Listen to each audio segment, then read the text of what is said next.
Wants to tell us what's going on in the Howard 100 newsroom. Let's hear what's going on. They're always working on these interesting stories. They cover the entire universe. The universe of Howard Stern. What'd you do to your hair? It's different. It's all floofy. I like it. Oh, really? Yeah, it's more body. It's like a commercial. Oh, well, I got it blown out the other day. Yeah, and you didn't wash it, so you're trying to hold on to that. Yeah, women are funny. Women who don't know how to blow out their own hair, which was most women. Right.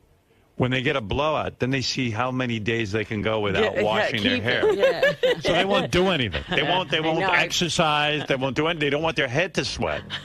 I knew a woman on Long Island. This girl could not fucking blow out her own hair. And she had that frizzy, that frizzy, kinky hair. And so she would, I remember her routine. She got 2 blowouts a week. Wow. Right. She needed one for the weekend and then during the week. Nice. So well, this chick had money. Her father had money. So she would have a blowout before the weekend, like Friday afternoon for the big weekend. And then she would only take baths. And she actually gained a lot of weight. She got very heavy because she couldn't exercise. She couldn't exercise with her hair. Well, if you exercise, your hair's going to get all fucked up. And you got to wash it, and then the blowout is gone. Yeah, and they can't blow their own hair. Like, to me, if I couldn't blow out my own hair and that was my style, I would learn how to blow out hair. I would go to a salon, and rather than just always being at the... Because you're crippled. You cannot do anything if you got to go with this blowout with the hair. I would learn how to do it. I'd hire someone and say, listen, you're a professional. Teach me how to farm and I can feed myself. So this woman would, on Friday, she'd get a blowout. She'd bathe only in the tub on the weekends. And then Monday or Tuesday, I think it was, she could stretch it out till Monday or Tuesday. Because by Monday, that hair was looking a little freaky. Because it starts getting like kind of stringy and sweaty and smelly. Sometimes they even put talcum powder and stuff into their heads so that it's kind of like scrubbing it down. And then on Tuesday, they get the washout and then the blowout, and that carries them through till Friday for the next one. There's something new now. What do you got? It's called the Brazilian blowout, but they put this chemical or this protein on your hair. And then you don't have to get your hair blown out for like 3 months. You can do it yourself. Well, what you're talking about, this Brazilian thing, I know about this. Oh. What is this? Yeah, I know a lot of girl stuff. I have daughters and things. And a wife. My wife's lucky. She doesn't have to. She's got straight hair. But this thing is some sort of process they put in your hair so your hair's straight. So you don't have a hard time blowing out your hair. Yeah, but it's not good. It's some fucking weird thing they stick in your hair. Right. And you look retarded. Poor women with their hair. I know. When'd you get the blowout? How many days? What's day are you on? Saturday. See, I know my women. Saturday, Sunday, Monday, Yeah, Tuesday. she's up to Tuesday. Wow. I'm trying to go all week. So you haven't washed your hair for 4 days. No, I'm really stretching it. It looks good. I get all it. right, well, So good. what do you do? So you can't even exercise. No, I do. For some reason, I just put my hair up in a ponytail. It's okay. Oh, that's gross. And then I pray. You need to wash your hair today. Okay. Today's the day. I know you love your blowout. I love it. Why don't you go to a beauty salon and say to a beautician, I want to pay you. I want you to be my teacher. I need an hour of your time. They've tried. It's hard because the person who blows out your hair, they're standing on top of you. Yeah, there's a different angle. My daughter, Deborah, God bless her, she figured out how to blow out her hair. She can do it as good as any beautician. Yeah, some people can, but it's a difficult thing. If she comes back to New York, I'm going to give you a lesson. Okay. I'm not kidding you. This kid, I begged her to be a beautician. Really? Yeah. She wants something more. That wasn't enough. Not enough. I could blow out the way she does. I'd be charging people a fortune. I'd get all these yentas on Long Island, and I'd blow them out 2 times a week. Oh, so you got a blowout. What'd that cost you? $40. Yeah. So you can stretch it. And that's on the low end, trust me. I think stretching it 5 days is a bit much. You know. Well, I also have this cold. It's kind of gross not to wash your head. They basically say you should wash your scalp every day. Yeah. No, dries it out. No.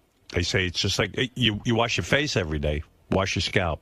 She doesn't wash her face every day. She's shaking her head no. Gross. I don't use soap on my face. That's why that date didn't work out with that guy. I have such sensitive skin. I have to be careful with anything like that. Well, I don't know. Stretching that blowout 5 days is a bit much. I know. So when's your next blowout? What are you going to do? You're going to blow it. What do you do? Like, you have to time it out, right? No, I'll just do it myself, but it won't look as good. Oh, okay. Yeah, because it's nice. I can see I see what you're responding to. Frames your face nicely. I look her over. It just, when you put on clothes, it just makes you feel better. It's just the best. Yeah, but you can't wash that head, and it gets a little itchy. You want okay, all right, it's enough. I know. And smelly. A little stinky. Yeah. But you look good.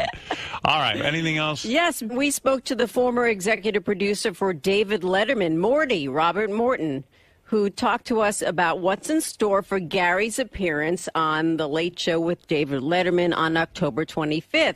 He admits there have been many guests who come out looking like a deer in headlights, but he says Gary's in the best hands in the business with David, and there's nobody that can make a guest look better than he can. And he says the people at Letterman are fantastic, and if Gary lets them do their jobs, he'll be great on the show. Oh, Gary will let them do their job. I've never seen Gary stop anyone from doing their job. He'll be fine. A lot of people think I'm being too mean to Gary. I was reading the email, and my world was rocked when you wrote in and said that I'm not being generous or loving toward Gary. Really? That rocked your world? No. I went on with my night, but I do read the email. I just want you to know that. Listening right now to the battle of two narcissists, Howard and Robin. They can't believe anyone would read a book by Gary. Have they ever heard of a memoir? I never said that. Do they even know? I did. Do they even know people who are not famous sometimes have interesting lives and write about them? And shockingly, those books get published and read. Sorry to burst your enormous ego bubbles, but you don't have to be a famous narcissist to be interesting. This one says, oh, my God, tell Howard to lay off Gary. He should be proud that Gary has a book coming out. Why would I be proud? What? I know I will buy the book as well as other radio fans. It gets harder to listen when he makes constant abusive comments to him. Of all the staffers, Gary is the most competent and normal. You hire such goofballs. Shall we name names? Sal, Richard, J.D., Benji. They deserve your rants, but it gets old against Gary. Just chill, Howard. And there were those who loved me talking about Gary on Letterman. This one says, Howard's rendition of Gary on Letterman was hilarious. I was laughing so hard the tears almost caused me to pull over. I wish I could see Howard's face. I heard it's priceless. Anybody who, with the free time to buy no less, read that book needs to get a life. Whatever that means. I don't know. Well, the guy thought I was funny. Love the Letterman and Gary stuff. Keep busting Baba balls. Well, you see that? People like it, too. Can you imagine what that's going to be when Dave sits him down for that in-depth interview? Dave, I've got to tell you, I was late to work today. Did you hear that story? See, I called Howard. There was a big accident on the, what was it? On the Cross Bronx. Cross Bronx, on the George Washington Bridge. Yes. I'm supposed to be at work at 9, but I got there at 2. And you get up, there's a whole world out there you know nothing about. That's right. Black guy walking a dog. I was lost in the Bronx. Really I feared for my life. I said, I'm never going to see my book premiere. Anyway, I was thinking about Gary's appearance. I heard a rumor that Gary's going to try and be funny on Letterman, and I think my advice to him would be... Be Gary. Just be Gary. Don't try to be funny, because you know where that goes. What does he mean he's going to try to be funny? He told somebody... I heard through that the grapevine. He's working on a routine? Well, he wants to be funny. he has a couple of funny ideas. I have some ideas that I'll give to the producers, but if they don't... I heard you want to be funny. Don't be funny. Well, no, I don't want to be You funny. wanted my advice. I'm telling you what I told someone in private. I said, let's not tell Gary. Let him try to be funny, and that's going to be funny. Well, it's not me being funny. It's a bit that if he wants to do it, you know what bit. I mean? A bit? You got a bit? No, it's not a bit. See, Dave, you'll say, Gary, I understand you're producer of the Howard Stern Show. Then I'll say to you back, that's right, Dave, I'm the producer. Can you believe it with my big giant teeth? And then you're going to say, my goodness, Gary, your teeth don't look that big. And I'll go, Dave, what are you, blonde? You're going to tell me, what am I, blonde? No, blonde. Like when you can't see.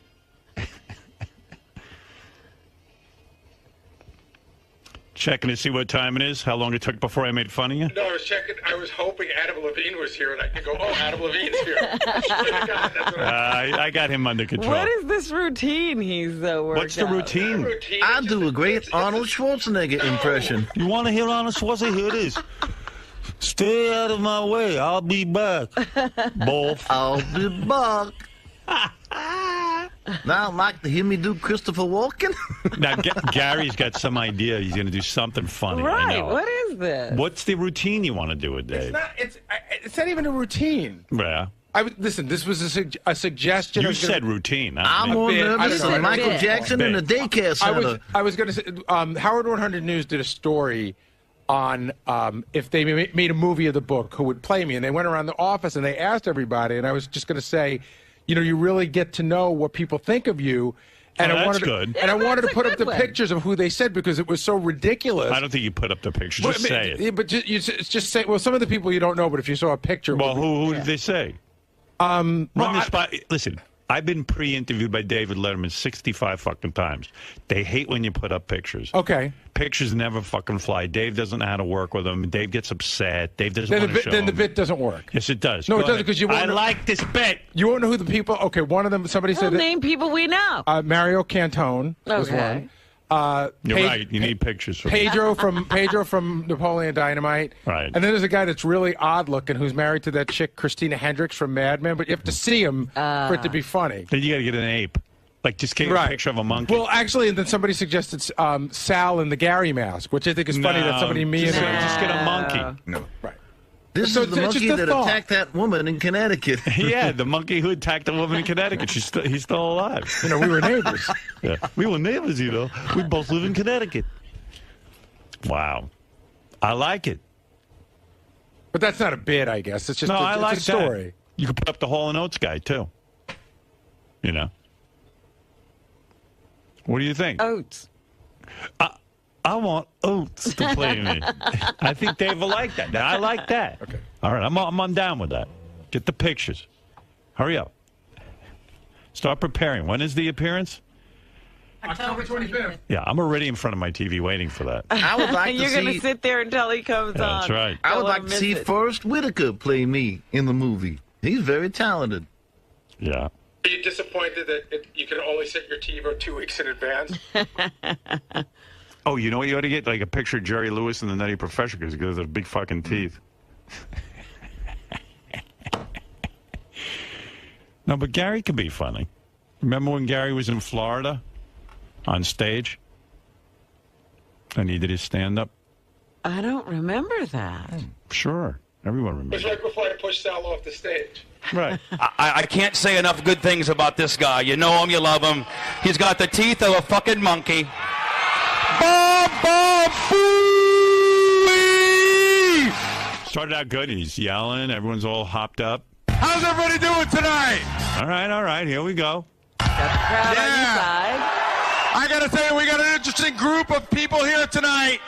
We got a redneck who doesn't brush his teeth. We got a racist stockbroker. We got an old illiterate man. We got a heroin addict, and we got a Jew. And that's just these guys over here. See? He knows how to take charge on stage. You do the racial minority card.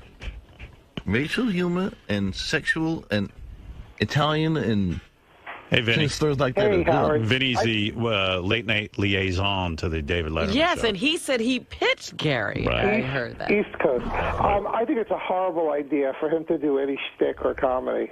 Yeah, well, let me tell you something. You haven't heard my Michael Jackson joke. Listen to me. Vinny, Horrible idea. please don't tell him that.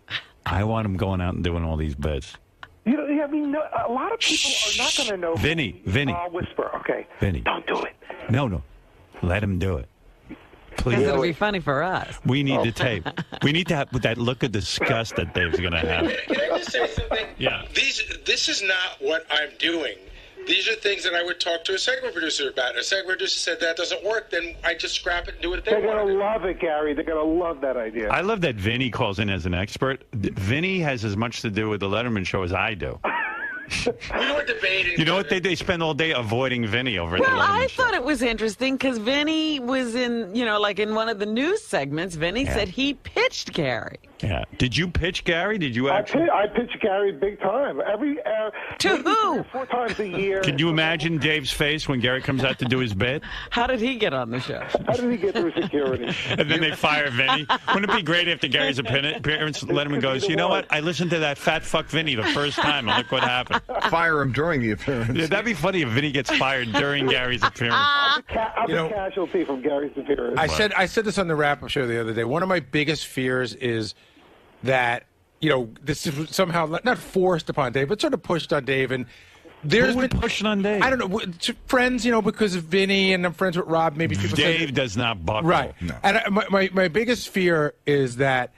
Dave it's like 3 PM. Dave goes, "Who's on today?" And they go, "So and so, so and so." Because you know how you and I have been here, and you go, "How did that fucking happen?" You go, "You agreed to it." You go, "What the fuck was I thinking?" Right. Like that's my worst nightmare. There's a Well, I lot see of- some of the people that are sitting on that couch. I go, "Wow, Gary's going to be there now." I'm having second thoughts. But you've had second thoughts about guests after you booked them, right? Oh, yeah, Gary will come in and he'll go, someone so-and-so's here next. I go, what the fuck? Right. How'd What? that happen? How did I approve Well, that? first it starts where you get mad at me. You go, "I didn't approve that," and then like 2 people go, "You did," and he It's goes, impossible. And then you go, I can't believe I fucking approved that."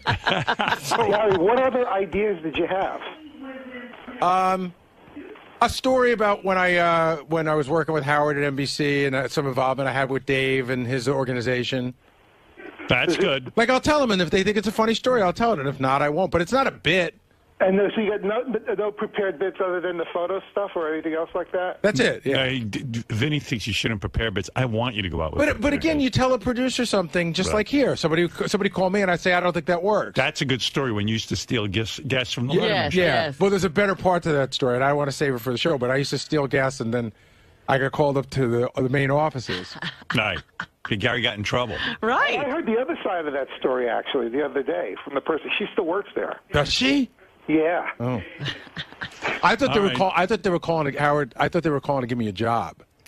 I really did. I thought they had seen how good I was doing, and I got up there. They shut the door, and it was like the fucking Gestapo. Howard, weren't they doing like a bit where they were picking up the NBC hotline, the complaint line, not even knowing people were going to be calling to complain about you because your show was on at the same time? Yeah, Where's but that Vinny, has the nothing. dog But that has pound? nothing to do with No, it. I'm just saying, no, I'm talking about Howard now. That's more interesting. Howard, like, that was the bit on the show. Let's listen to the NBC hotline. And then Dave found out about you through people just calling in and complaining about your show. Right. All right. Hey, Vin, I got to go. You're off topic. Thank you. bye. Right. That veered way to the left. Yeah, Ralph. Dude, you ruined it. I thought we weren't going to say anything. Gary was know. going to go out and try and be funny. I was But I wasn't. I'm going to talk. You have some ideas. Listen, if they call you and say, you have any stories, I would have told those stories. I would have said those don't work, and then we move ahead. You two got into it yesterday, didn't you? Yeah. Ralph and Gary went at it on the wrap-up wrap-up show. show. It was I was really fucking- good. I was feeling really bad about that, and I didn't think Gary was feeling bad too. I happened to go to the station. We talked, and I don't know. Me and Gary, I start busting his balls and stuff, and then it gets like serious and takes a really wrong turn. And I didn't mean to get mean. And, Well, if you want to know the truth, like I'm with both of you. I don't feel that way about Gary. Yeah, but I I'm love with him. both you guys privately. What's And that? like Gary, at least once a day comes up to me and goes, "You know what? I don't hate Ralph or anything, but that fucking Ralph. And then he goes into a thing about you. Well, he gets under my skin for certain And things. then when I'm alone with Ralph, he starts goofing on Gary too. And I mean, So the they're two both of them guilty. they're both guilty. They both dislike each other, but they don't want to face it. And you know what I thought was funny, because Gary's talking about how Ralph has your ear, but he has your ear too. Ralph sees me once a week for an hour at the Right. most. Yeah. Gary has my ear every day. And I hear a lot more about Ralph than I do about Gary. I don't know about that, but I'll tell you what Gary is so paranoid that Ralph, when he gets a hold of me, fills my head up. I am. Ralph and I talked about that. I mean, I'll admit, for at least a half hour out of the hour, we sit there and do the Gary impression. I told Ralph yesterday, we sat down and we... As soon as, like, I'm waiting there for you to get there, I'm doing my thing, you come in, and it's immediate. It's And like, I go, oh, Wolf. I walk in, I see Ralph, I go, hello, Wolf. How are you? What's happening? My life's annoying today. Like, Howard, like, Ralph and I made up yesterday, but we sat down and we went over all this. And I said, in my mind, there's like a little couch in your room, and Ralph's sitting there with a book, and you sit down and you go, Ralph goes, this one's an asshole, this one's an asshole, look at this guy. Like, but I know it's not like that. Hey, Howard, Yeah. I'm actually working on that book. Can you write a forward for it? No. Yeah, here's Ralph. In case you missed it yesterday, here's Ralph and Gary going at it on the wrap-up show. I was very Oh, amused. a lot of name calling. Yeah, I liked it. A lot of shithead stuff, all kinds of things. Asshole. Gary started cursing it. He started it. Yeah, I did. Gary was really angry. I went from 0 to 60, no doubt. Here we go. And for your listening pleasure, what happened on the wrap-up show? Who did you get to do the red carpet Emmy stuff? Surely. Okay. You also could have called me back and told me. I said I'd call you back. I said, if we're interested, we'll let you know. And then we weren't, and I didn't. Okay. You know what? I got to tell you, that's good producing. You know, I'm trying to help you out. Should I have called you back and go, gee, Ralph, we decided not to use you, but thank you. Yeah. That's what I would have done. That's what I think a good Who knows what you would do? You never held a job. Right. But you say that, too, and that's so not true. Well, you never held a job like this job. You just blurt stupid things out. So do you. Well, no, I can back my things up. You said that you said I never held hold a on, job. hey, That's it. Yeah, you why said you on say that Superfan too? Roundtable the other night that all I do is sleep on the job all the time. Well, you just blurt dumb shit out too, fuckhead. I don't think that. You think I sleep all the time? There's videos of you sleeping. No, on there's the not job. videos of me sleeping. There's one moment, fuckhead. And fuck it, that was also. Also what? You also closed the door. You put your feet up. It wasn't like you nodded off. You like. I didn't. First of all, I didn't you put did everything but put a blanket out. Okay, but Ralph, that's one time. You said you have many videos of me. I'm fine. No. Yes, you did. You just 2 seconds ago said there's videos of Gary. Yeah. Well, where are they? And Doug and Scott. Again, you wouldn't know. You've never had. You haven't had to be at a job since you were in that fucking parking tent where we found you, and the good graces of us gave you a job that you fucked up at Channel 9, and we continue to pay you. Sporkle, Scrabble, whatever the fuck you're wasting time with. Right. So funny. Oh, I'm horrible. Yeah, I mean, and by the way, it wasn't a parking tent; it was a parking booth. He was in a booth with a gate. He was the guy at the gate, like you hit the button. You mean the gate he'd raise the gate? Yeah. Oh my! Right, you had a button. That would have been too much work. No, he just took the money. There was no gate. Right. There was somebody drive up. I'd hand them a ticket, and then on the other side they'd leave, and I'd take the ticket, punch it, and charge them. Wow. Yeah. You're no slacker. No. That was the greatest job. Is outside. I'd wax my car and hang out. These guys were going at it, man. Here's some more. Here they I love fighting. What is it that you do, Ralph, that's so important to the show? I know that you call and you tell us what we all. It's not my hold on, job. Ralph, hold on. I know what you call. You call us and tell us. Hold on, I'm talking. I'll fucking talk over you, shithead. I'll talk over you. I'll talk over you. Okay. I'm going to finish the sentence, and then I'm going to finish this. Hold on, I'm going to finish the sentence, and then we can go. You can tell everybody here what they do wrong, including Doug, how he shoots his pictures, Gary, how he produces a show, Jason, how he runs the website. What are your major contributions? I didn't say I can do everything better than everybody, first of all. But you tell everyone how they do it wrong. Right. Well, when they do, I do. So Which is often. What's your point, though? I think I just made it. you feel that you are can outproduce the show, can be a better photographer than Doug, can do better on the website. These are all things that you can do better than everybody. But why would we know that based on your track record? First of all, I didn't say that I could be a better photographer than Doug. You did say you could be a better producer. I said those were crappy pictures. You did say you could be a better. Well, that would insinuate. You just rattle off stuff and then pick and choose. Hold on, Ralph. To anybody who heard that, it would sound. Back to your first point. Let me finish now. Hold on. Your point is like, what is my contribution to the show? I don't work for the show. I work for Howard TV, and I dress Howard. Yeah, but if we're going to let you on, you're going to critique it. All the other stuff I do is just is extra. You're too good to us. It's just icing on the cake. All that free stuff you give us, you're too good to us to give us all the free advice. I know. You know what?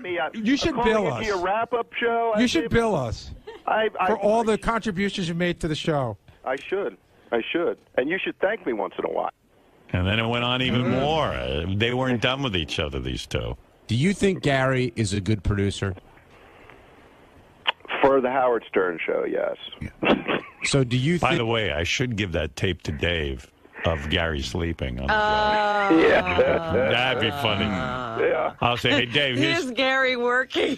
I was going to show the pitch and the sleeping all in the same segment. You could do, you know what? You could and the apology tape. If Dave plays it right, he doesn't need a first guest. He just needs tape. If you give him the apology, the pitch, and you sleeping in the office, I think the guy could have an hour with you. Certainly, can you throw in some an assortment of monkey suit appearances as well? I think if Howard calls it quits, Gary won't be able to produce any other type of show? I don't know. I'm not going to be like Gary and throw a lot of hypotheticals in there because it would depend on the person and the situation. I don't think he could go in and produce the Letterman show, but maybe somebody's going to similar show to Howard or something, and he could produce that. I mean, obviously Howard wouldn't have him there for how many years, Gary? 26. 26 years if he was a shitty producer. Well, but the point is, Ralph, you're just sensitive. No, Ralph, the point is, you're overly sensitive. I know what Howard thinks of me, and that's not an issue. We talk off the air. I know what he thinks of me. But when I hear you on Superfan Roundtable, just fucking coming at me from God knows the left side and blindsiding me. Honestly, I was a little. I don't know. Can you be honest? I was a little pissed off with you. I heard some things you said about me off the air. Like what? I'm not going to repeat them. Repeat them. You repeat them, and I'll tell you if I said them or not. No, because the person who told me, I'm not going to quote unquote out them, and that's it. Because I don't think there's a thing that's been said off the air that I wouldn't say to your face. All right. Well, anyway. And I don't know if what you heard is true. Well, but I would tell you. Things when they're said off the air are a little even different than they are on the air. But no, I don't know. But if you can't hold me responsible for something that you heard I said when I'm giving you the opportunity for me to tell you if I said them. Yeah, but I'm not. What's going on here? You're saying that I'm not going to say who it was and what it was. That's all. Right, but you don't even know. I was already a little annoyed. But you don't even know if it's true or not. What line is Ralph on? How do you know? I do, because I'm smart. Right, you're not that smart. You're 10 points lighter. What line is Ralph on? I just put him on hold. Oh, he's not on the phone. I hung up on him by accident. But so Ralph and I talked yesterday, and he told me... Call back, Ralph. He told me what was said.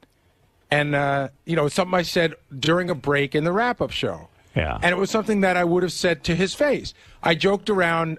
So Ralph is implying that he has a mole here at the station. He does. He does. Yeah, somebody's. So when you say something off the air, he gets word. Almost immediately, by the way. That's helpful, isn't it? Yeah, it's very helpful. Ralph, you have a mole? No, I have a berry. Right. Come on, you have a mole?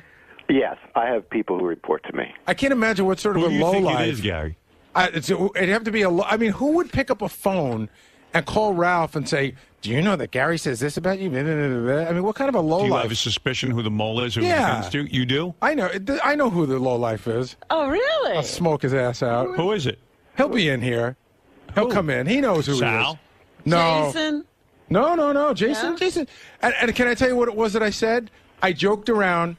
Ralph was on the phone, and we were talking about the work we do, and I go, oh, there's a guy on line 10 who wants to tell me who to do my job who's never held a job. And so, like, I would say that to Ralph's face. Ralph said it was a little bit more cutting off the air, which I agree. Oh, here's the mole. Oh, DePac. Oh. My friend. Here. First of all, I'm not a mole. What I said was exactly what you said in the same segment, that he's never held a job in his Wait, life. hold on. That was it. You told him that I said it off the air. I was talking to Ralph, and he said that I tried to call in to agree with you about the Benji getting here at 5:30 and how Gary doesn't manage. And then I said, yeah, it's funny they didn't take your call. Right after the thing hung up, I said, yeah, why didn't you take Ralph's call that agreed with me? And Gary said, that's coming from a guy who's never held a job in his life. So that's a mole, asshole. You're that's a fucking gossip washerwoman. You said it all the time. It's like not even a big deal. That's crazy. Scott, you literally called him to tell him what I said. I did not, you jerk off. I called to talk to him about whatever. Scott. Yeah. You're a mole. No, I'm not a mole. Gary said something off the Well, air. then Gary's talking behind people's backs. What the hell is he? Wait a second. It's like if we were all You in little here, deflecting hairless bitch. and I... You cocksucker. Look, he just turns to deflect. It's my fault You're for saying deflecting. You're the one who just said he's never held a Scott, job in his life. if You're you- deflecting to if say we're- I'm the problem? If we're in here and we're having a meeting, Yeah. let's say, and Gary brings up a name as a guest, and I go, I don't want that guy who wasn't that funny. If you pick up the phone and call him and tell him I said he wasn't that horrible funny. analogy. That's not the same thing. It at all. is. This was Gary talking during Isn't a it the break. same thing, Robin? Well, this is again, we're right back where we were when he wouldn't apologize for. Oh my God, you guys are idiots! You're all doesn't stupid. get anything. You're going to say that I'm wrong here? If we all work together, and Gary says something off the air about Ralph, and you pick up the phone and call Ralph and tell him what That's what not Gary exactly said. what happened. Okay, he picked up the phone and Ralph called and I you. were talking about whatever, You're a and then mole. that just came up. A little bit, you're a mole. And besides, if you listen to the first clip again, Gary said the same thing on the air. That's not the point. Ralph we got know upset that. about the off-air comment. Because and you're he in- only knew about that because of you. Well, you know what, then, Gary? Don't talk behind people's backs. Well, you too. Why don't I just talk about all the shit you say in the control room and behind everybody's back, including somebody you're looking right in the eye sometimes? Who's that? He says everything about everybody. Listen, you Go talk ahead. about this, you talk about people's angles and blah, blah, blah, blah, blah. So if nothing's a secret, then why are we all working together? That would be anarchy. What's he saying about Lisa G? Go ahead. Oh, I think she looks good. Oh, my God, he laughs at her. blow-headed He does, joke. He laughs at Lisa G. Did you just laugh uncontrollably? I did. I was making fun that she found it so funny that she hasn't washed her hair since Sunday. He was laughing like she a, like laughed an, uncontrollably. I mimicked that. Big fucking The deal. point is, if Gary says something about Ralph, in a room, and you pick up the. Granted, maybe Gary shouldn't have such loose lips. He's got giant rubbery lips.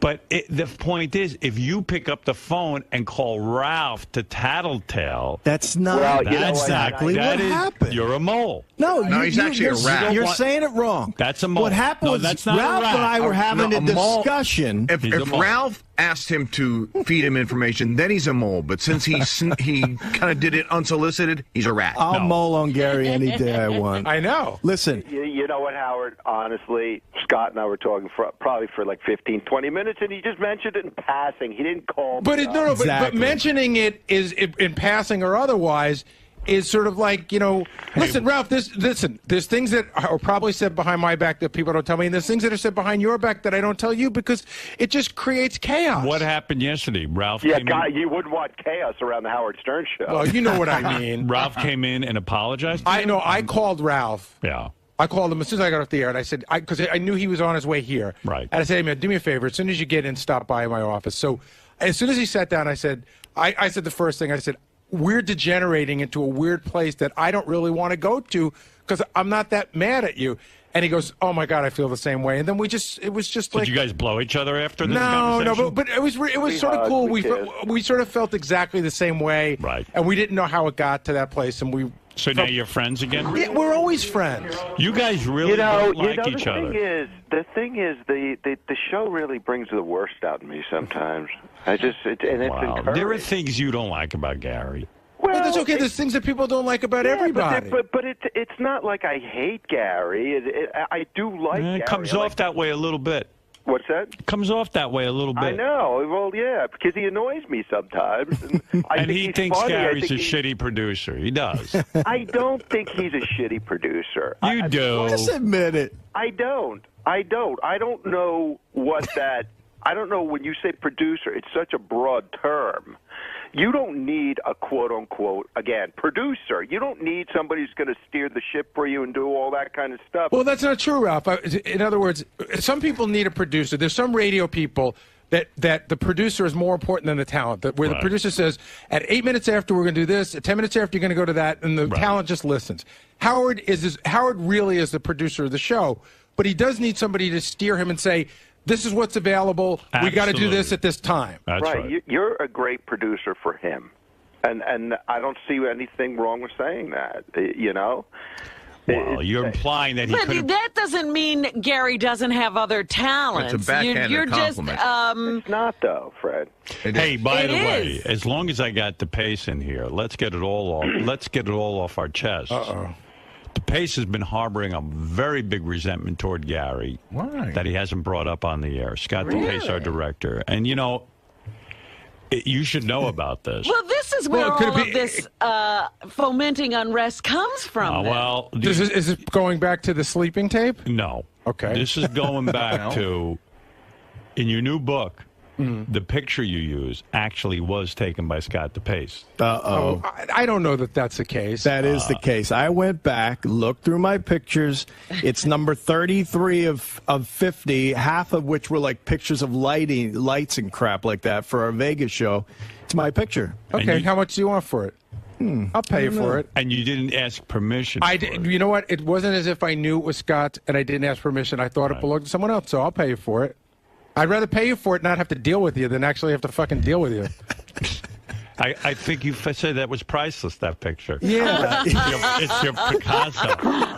That's my Pollock painting. You realize how much for a dozen of those shitty shirts? I'll give it to you. Now you have, and now, you know, Gary's not only insulting you, but you could kill his whole book just by not giving him permission. Yeah, I wonder if I took him to court, what would happen? Yeah. You could absolutely sue him and stop the book from coming out. That's right. You can prevent that.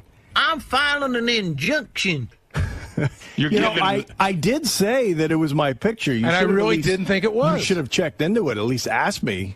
But I thought I knew where it came from. $5,000. Call the book company and tell me you want. I'd like to see the proof of that, by the way, too. He could just be breaking my balls. I can prove it to you. I actually have another picture I sent Howard right after. That's like same color. You can obviously tell same camera right after. Because there were a lot of people shooting that day. How do you know that one's yours?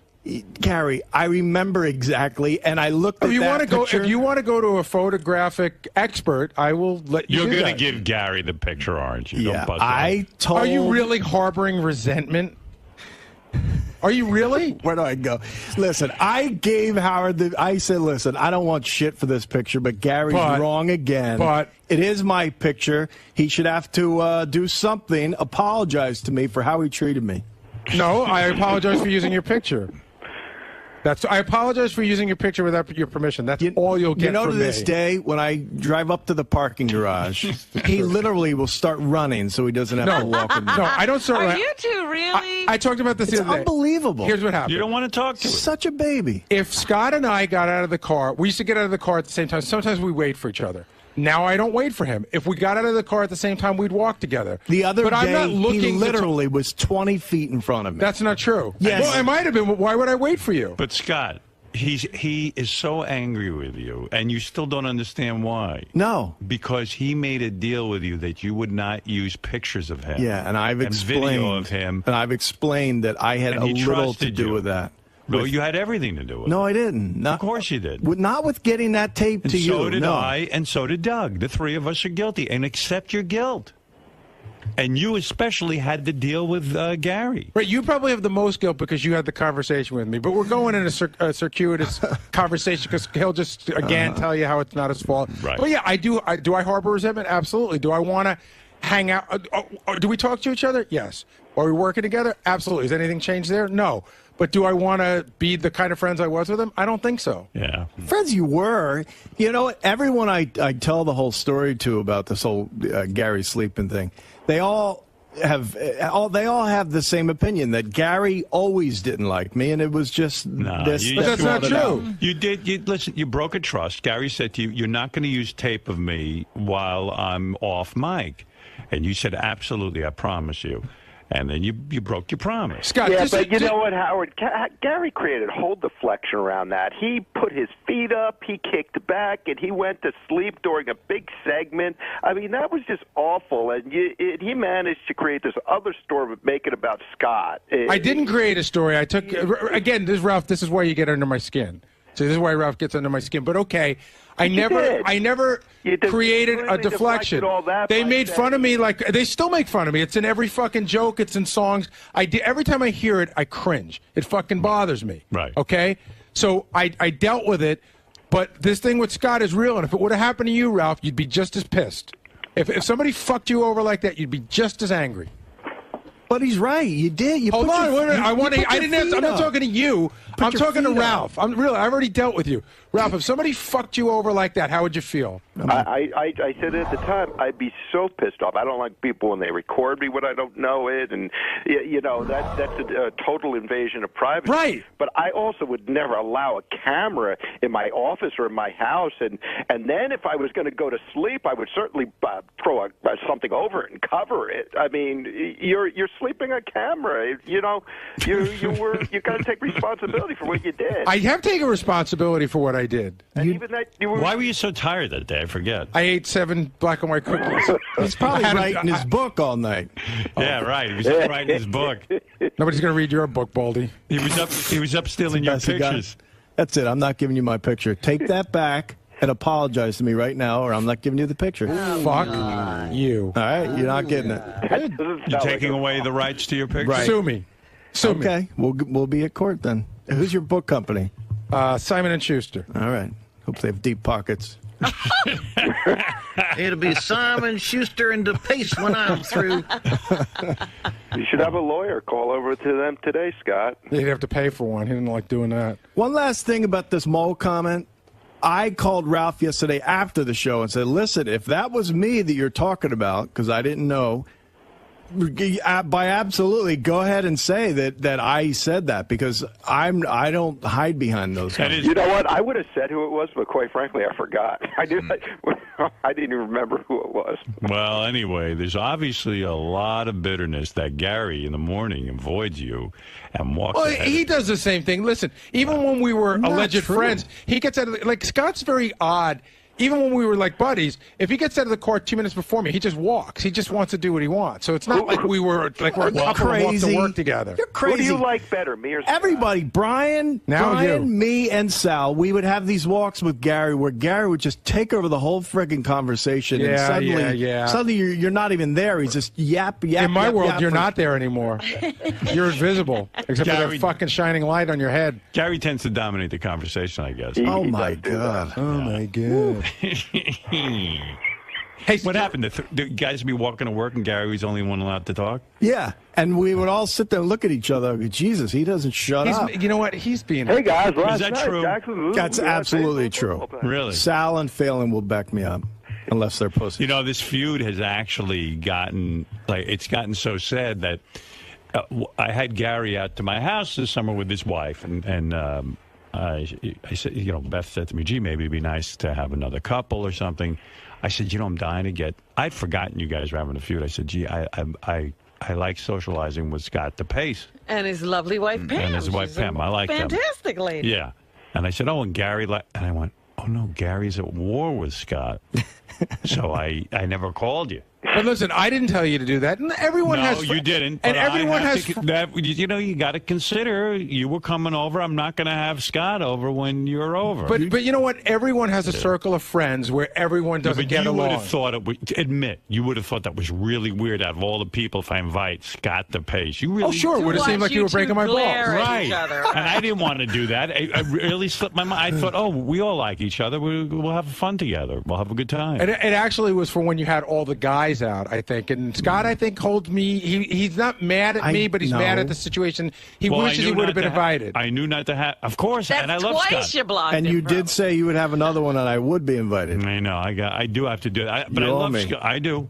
I love Scott. I love working with the guy, and I love you, obviously. And I want to just I'll socialize with you. I got to go on record as saying, just because I vehemently disagreed with your politics doesn't mean I didn't like you before. Now you just don't like him. It had Now everything. right, because now I don't trust him. Even about he the can't be stupid trusted. baseball. And I got to tell you, the mole thing just adds to that. Right.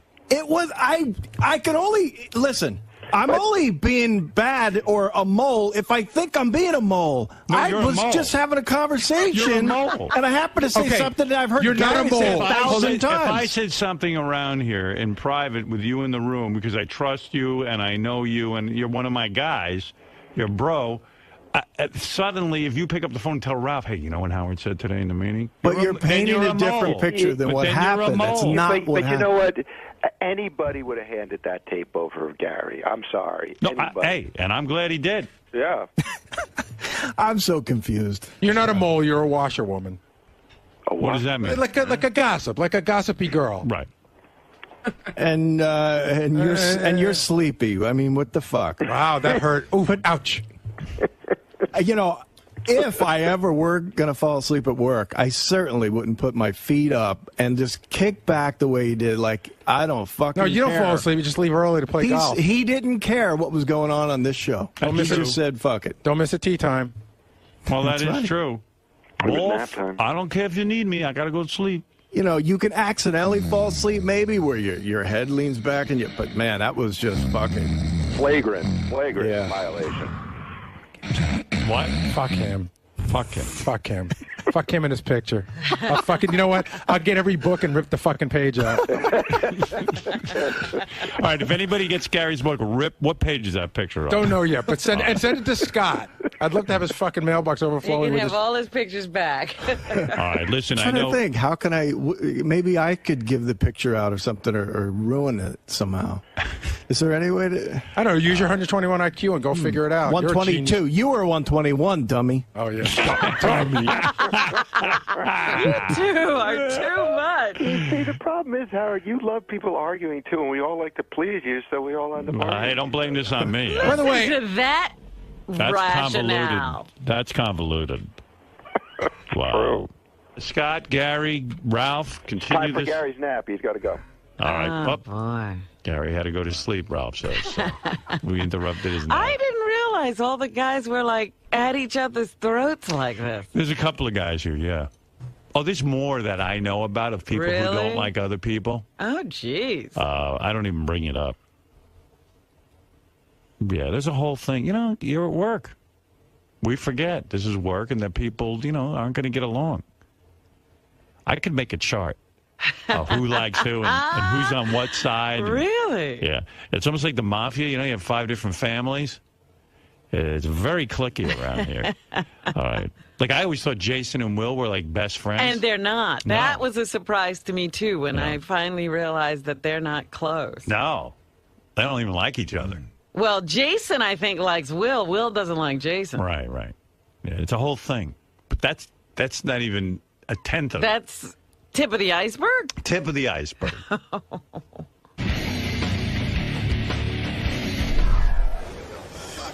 There's the mole. The mole. He said it 1,000 times. God, we've all said it about Ralph. No big revelation there. I mean, Jesus. So you just felt like it was no big deal because he said it already on the air. Yeah, exactly. I had called him, and I was upset with Gary for not taking Ralph because he backed up my opinion. So in the conversation, I said, "Yeah, Gary's an idiot. They wouldn't pick up your call." In fact, he said that you've never held a. That's coming from a guy who never held a job in his life. So what does his opinion count? That's why he didn't pick up the call, is what Gary said. So it totally made sense in the conversation. I'm not a mole, but fuck it, I'll mole against Gary any day of the week. Gary, so you're still obviously very mad at Scott. Yeah, I don't made no secret of that.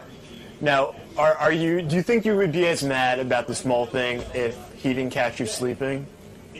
Well, it's not about him catching me sleeping. It's about him. Yeah. Him breaking a promise. But if that didn't happen, it has a lot more. It has a lot more to do with his attitude after that. sort of cavalier, like, fuck him, I apologize, I'm not wrong, he's wrong, fuck him.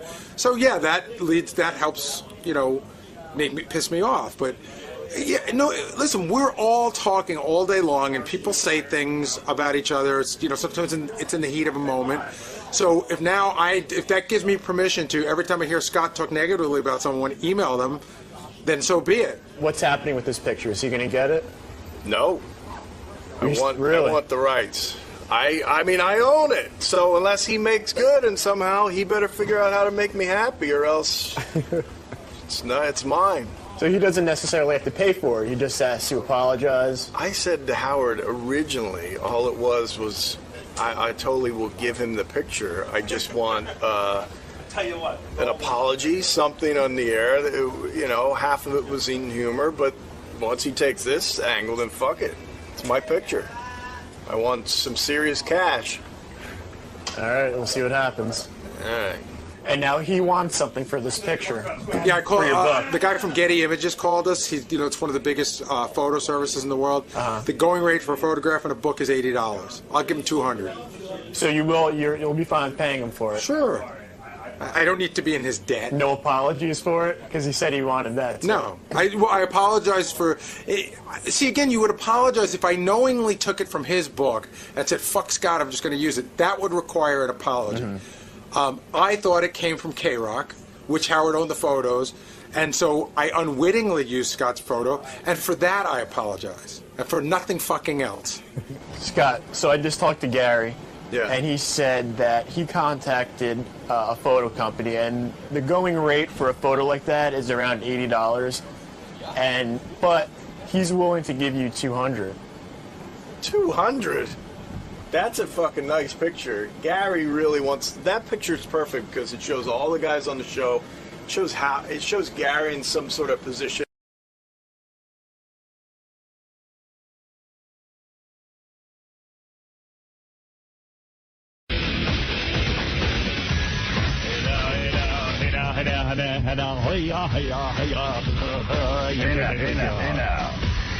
I feel like I've been on the radio all day. I called into Bubba's show yesterday. Hi, everybody.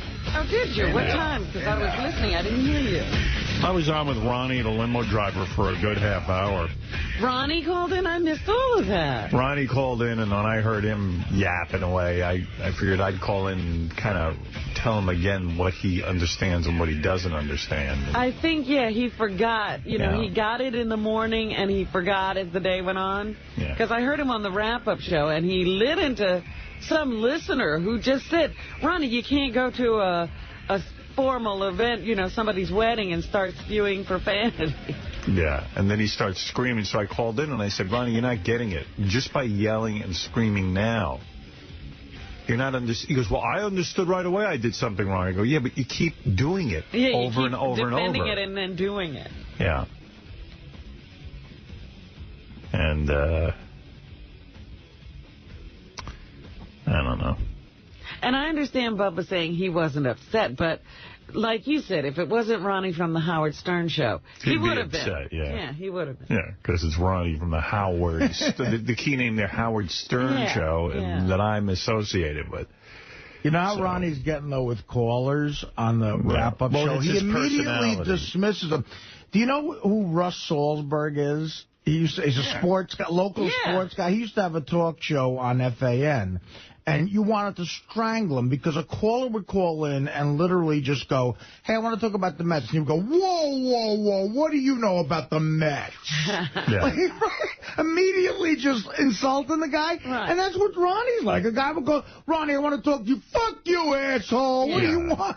Yeah. An immediate, for the throat. Right. Yeah, I just heard him screaming, fuck you. Yeah, it's all become Give this the guy a shot to make a point. Yeah.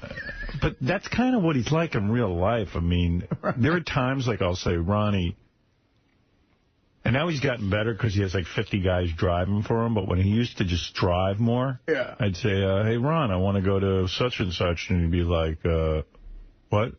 Like, give you an attitude because, like, he didn't want to drive the car. Oh, like, that's fun. He really doesn't like driving. That's fun for a guy working for you. Like, if it's the usual routine where I, come to work and go home or whatever, he'd be fine. But then when all of a sudden I throw something into it He didn't like surprises. Yeah. It's like, well, you never told me. I go, well, I don't always know in advance that I'll be going somewhere. Sometimes spontaneously I will want to go somewhere. Or things change. Yeah. And be like, oh, I didn't know. There was a report you were beating the vending machine this morning because your candy was stuck. Well, listen. You can't beat up the machine. No. I was not beating it up. That's candy machine abuse. He was just trying to do a little tilt. I did what you should do with an insubordinate kid. I gave it a nice smack. I see. Did it come out? I went for peanut M&Ms, right? Because my favorite chocolate chippers aren't in yet. And it's Cupcake Wednesday. I don't know where the fuck the cupcakes are. The cupcakes are late, too. Yeah. Oh, it's a bad day. So the thing, it's still that archaic system there where, like, that little thing comes forward and something has to drop out of it. Right. So the M&Ms... Why is that archaic? It just looks like an old-fat... Oh, there's your cupcakes. They should have come up with something new by now, according to Artie. Ronnie, who pays for those cupcakes? Do they just send them up out of their goodwill? Send them up because Artie talks about them. Oh. Oh, well, I didn't do that on purpose. They started sending them up first, but there's... A woman on top and on bottom. Yeah. Women said, 35% of the women polled said that they'd be willing to try sex on a plane, and 13% said they would tackle an orgy. And the younger the woman, the more likely she was to trim or wax her nether regions. Just 16% of women in their 20s said they go for the all-natural look, while nearly 45% of the women over 40 did so. So there you go. That trimming thing is a young woman's game. Also in the news, this I had heard about, and I didn't believe it was true, but here it is in the paper today. A California man suffered severe burns when his cell phone caught on fire in his pocket and set his clothes ablaze. Well, how does that happen? It was either a malfunction or some type of glitch in the phone, according to the fire department. The guy suffered third-degree burns to his upper body, back, arms, and legs. Cell phone just blew up in his pocket. Here's an email. I had the pleasure of, as a longtime listener, to meet a few of you guys at the hotel this weekend, and Gary really does not want to deal with anyone. He acts like he's forced to be polite, and he has an okay, I'm done with you, leave attitude, whatever that means. Ronnie was actually a nice guy, in addition to Tim Sabian. Of course, Artie is the best representative of the show in public. He is well-known, and fame did not change him one bit. That's true. Artie's very humble. He slept before, he sleeps now. What a coma when you see me. You were going to read any more? Howard, you can go fuck yourself. Why the fuck are you such a little pussy? So what? Mutt took some pictures of you. You need to grow the fuck up. How dare you censor Mutt's website and have him take down the pictures of you? What Mutt does for the site is his own business. He made it and should be allowed to post anything he wants. Go fuck yourself, Mr. Freedom of Speech. What a fucking bullshit letter that was.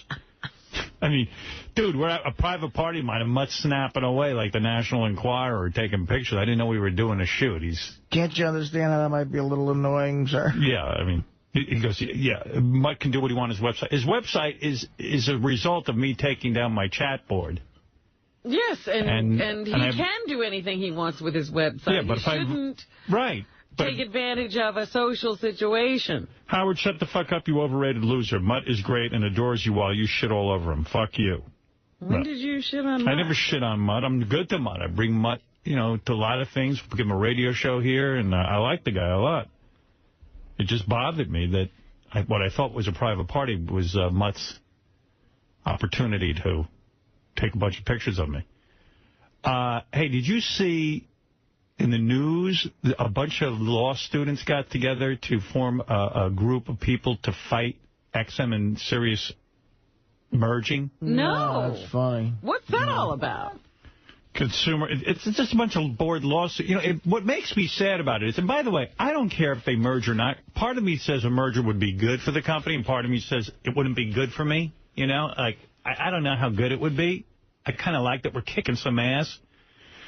But they're trying to say that it's a monopoly if there was only one satellite company. First of all, how would that be a monopoly? Anyone can form a satellite company. Secondly, this isn't like cable or satellite television. Can't get anything else like this. I mean, there are too many outlets for media at this point. I thought of something. If they merged, you could even if the government said you can't merge all the programming together and have 2 different receivers. Yeah. And buy which one you want. That's what the difference is.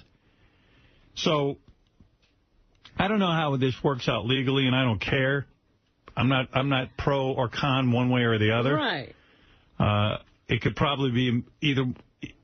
It could be in my interest to have the merge and not have the merge. Could probably argue it both ways, but how many law students wouldn't be ashamed? See, this is why I don't like lawyers. Lawyers essentially feed off of people who try to make a living. Imagine a lawyer who had to start a business investing billions of dollars. You try to do something, and then the lawyers figure out how you can or can't. How to sue you over it. Yeah. Well, I think it's an interesting exercise for law students to try to figure that out. But I'm really interested in the issues they bring up of why this would be a monopoly. It's not clear to me because I was thinking about it. The only monopoly would be if, in other words, if you couldn't start another satellite company. You see, the networks all can't be, in other words, CBS doesn't own every single channel. It's all different channels, so it's not a monopoly. Right. The cable system, though, is a monopoly in the town. Look, like you can only have one cable system. Cablevision, where I am, Cablevision, as far as I'm concerned, is a monopoly. But cable doesn't provide the content. They just provide the signal. But you know what? The reason cable gets away with it is there is a satellite television. Right. So they say if you don't want cable, you do have an alternative. And the same thing exists in satellite radio. Music and radio programming. You could listen to conventional radio. You can listen to satellite. Of course. You can listen to the Internet. You could listen to your iPod. Exactly. It goes deeper. Now there's high-def radio. In 2 years, it could be even different kind of radio. Right. You don't know what there's going to be. That's why I Meanwhile, these guys are getting bled for billions of dollars trying to compete with one another. And there might be some wisdom in having one system. Like there's one public radio system. There'd be one satellite radio system. Maybe it's only viable if it's one big thing. Well, maybe more than one company provides content to it. Maybe you have 2 companies that provide content. Companies are providing content right now. Of course.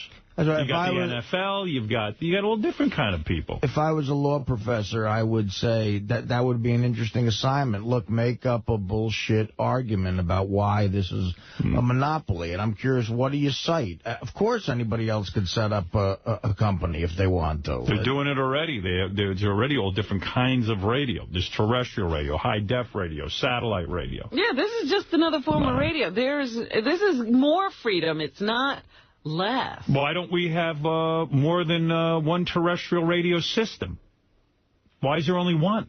Right. I mean, that's ridiculous logic. And it's just that's true. In the legal profession, it's just all about arguing. It's just making up bullshit and words that people somehow are convinced you're right. But there are so many problems. People who need legal representation because they're poor and they can't get represented on real basic issues, bread and butter issues. This is what you're fucking worrying about? But there isn't even a move to merge. They're going to make sure it never happens. Right. But, I mean, I don't know if it's good or bad, honestly. Well, but let the marketplace decide. Well, there's a bunch of ways to look at it. I think as a stockholder, you want to see them merge. But is it good in the long run? What if you're a serious stockholder and you're saying to yourself, I believe Sirius is going to win anyway? Well, that's a real long-term thing. I think immediately to make money, I think the stock would skyrocket. That's true. But, but is it a long-term is it good? That's another question. It might not be. It might suck. But that's for the companies to decide and not lawyers. I agree completely. Yeah, why are the lawyers getting in the middle of this business and preventing the people who run the business from deciding what's good for them? Why don't the law students launch a satellite and start a system? Right. Why did they go to these law students? I mean, is it just... it's just a bunch of law students who said... so it's just an exercise. Yeah, they want to impress their professor, show them that they're involved. Well, I think that's interesting, but God, I hope they don't come up with a good reason not to merge. I don't hate all lawyers. Like, my lawyers I like.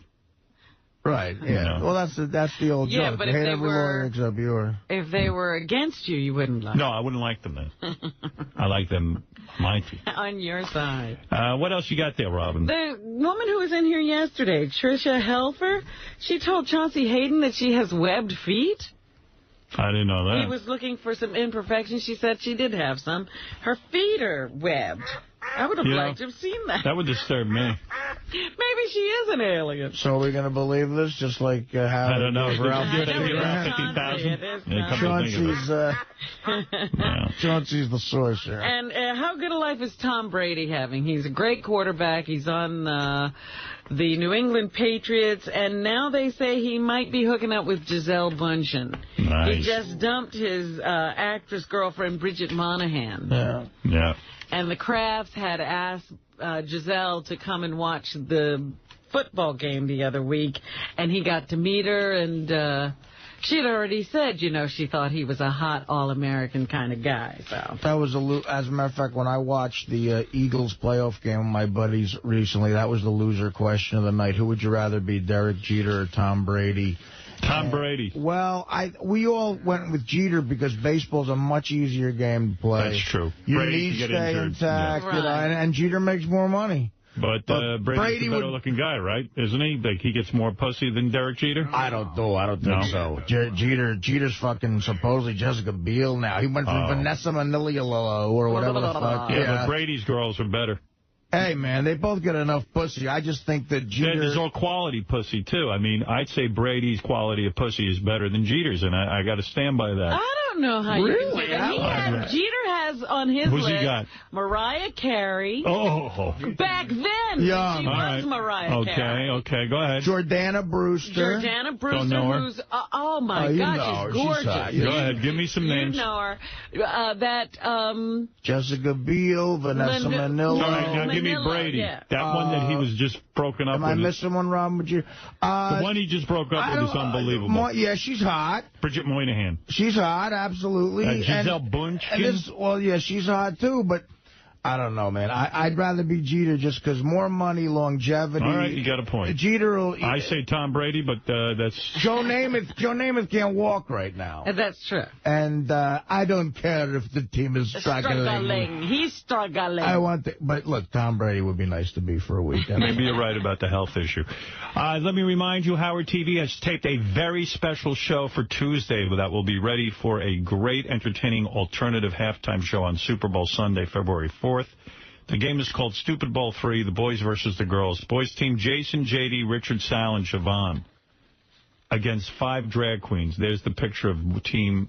Oh, God, Jason, without even throwing Team it, Stern. looks homo. Yeah. Look at Siobhan. Oh. Can those guys beat a team of drag queens? No. Will and John Hine do play-by-play with special guest Crackhead Bob doing the color commentary. The game had a lot of action, a lot of drama. Jason was no kind of athlete. Yeah, well, that's the point of this game. I see. It's like guys... 5 of our worst guys, our worst physical specimens. Against. There's the drag queens. Do you think that those guys won, the drag queens? I think against that team we assembled, yeah. I bet the drag queens might have won. You're betting on the drag queens?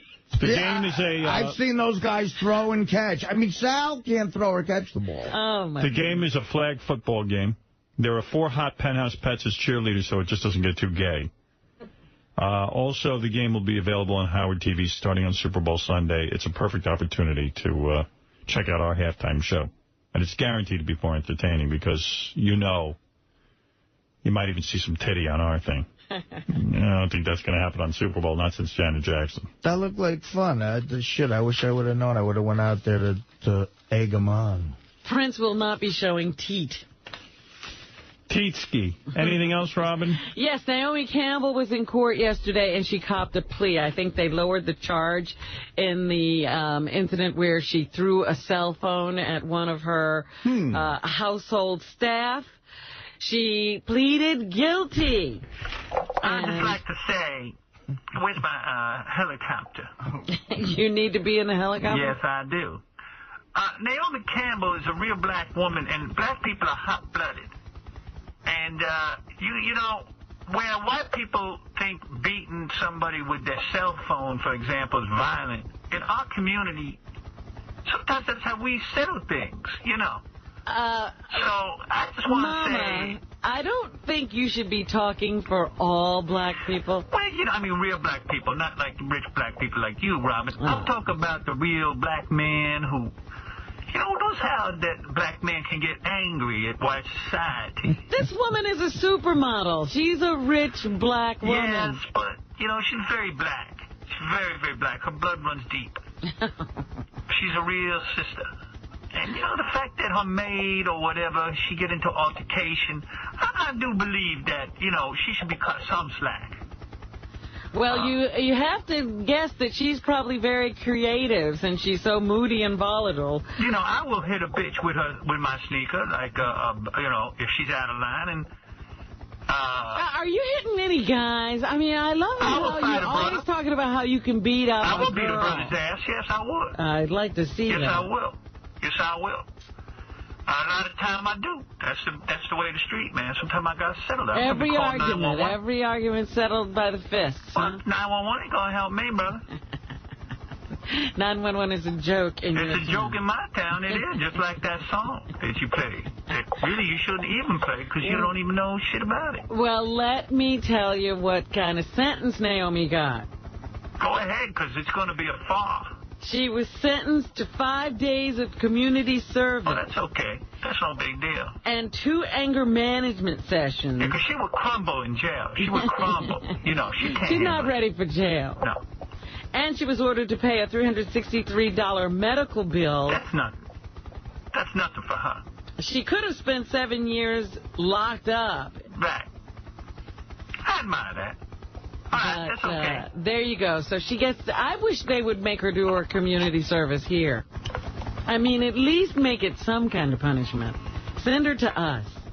Yeah, we would goof on her, right? we would make her miserable for those 5 days. You know, meanwhile, what? Here's her lawyer talking about how... they should make her a slave for a day. No, Naomi is sorry about this whole incident. Number 10.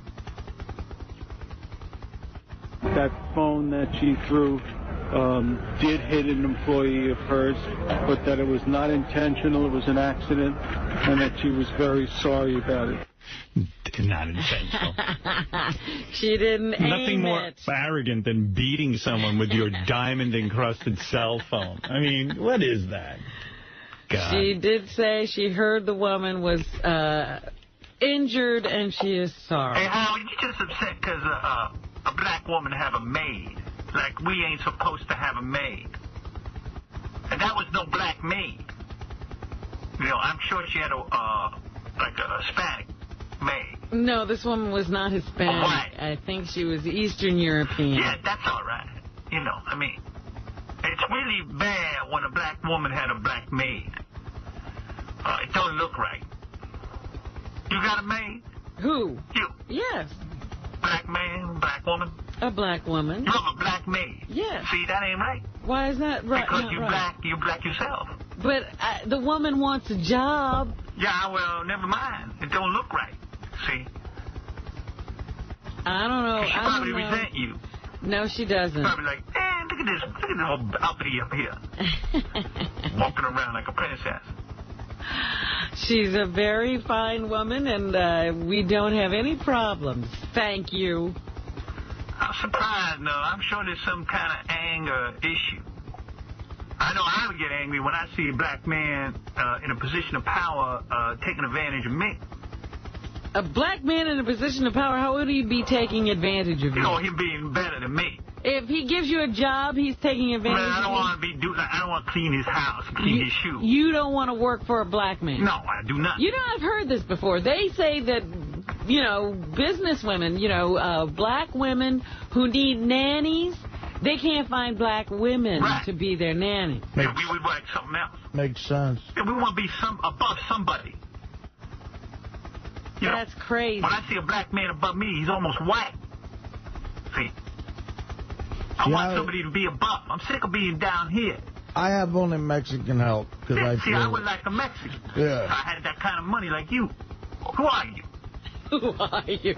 We never introduced you to Artie. Well, Mama Luca, Mama Luca, I'm a fat guy, a fat white guy. You sound fat to me. I'll tell you what I am. So, you know, I can't say. Have you gotten fat? I got heavy, yes, I do. Mama Luca let herself go. I'll tell you what I am is a guy about to pass out from the 22 push-ups I did. Yeah, I knew you heard it.